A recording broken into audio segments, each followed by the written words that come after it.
see, this youth group, it grew in a couple years' time to be as large as the entire church. There were 100 kids coming to this youth group. 1 in every 4 kids in the school system were coming. It was just wild what God was doing. We clearly outgrew the space that we started in, and we moved into this building on Main Street. And so every Wednesday night when the youth group would meet, the cars packed out Main Street, and I began to get all kinds of word back from church members that we were creating quite a little nuisance in this quiet town.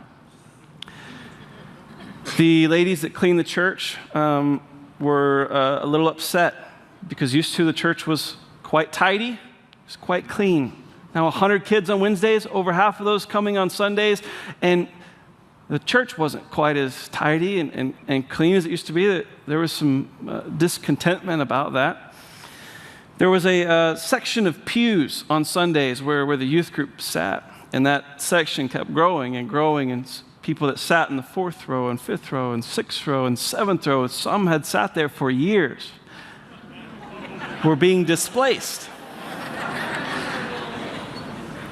People weren't happy about having to move their seat.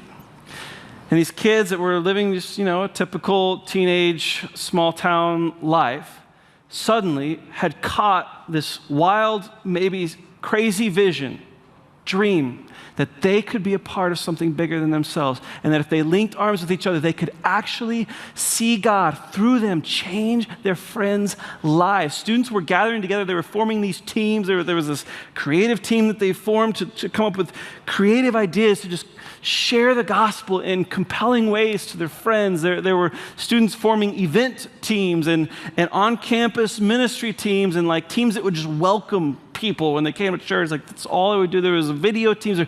And these students that were doing all this, it was incredible the change that I was watching take place in front of me. And I thought it was amazing, but I kept hearing that the parents of these students didn't necessarily feel the same way about how much time and energy and passion their kids suddenly were investing in the church.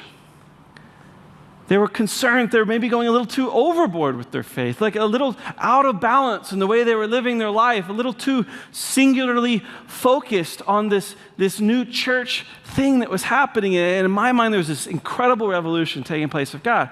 But not everybody felt that way about it.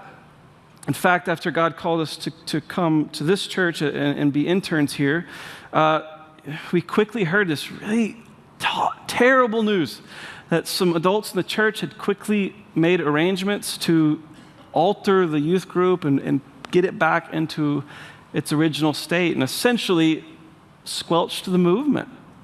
Threw a wet blanket on what I perceived was just a spirit of fire that was happening there. It was unbelievable.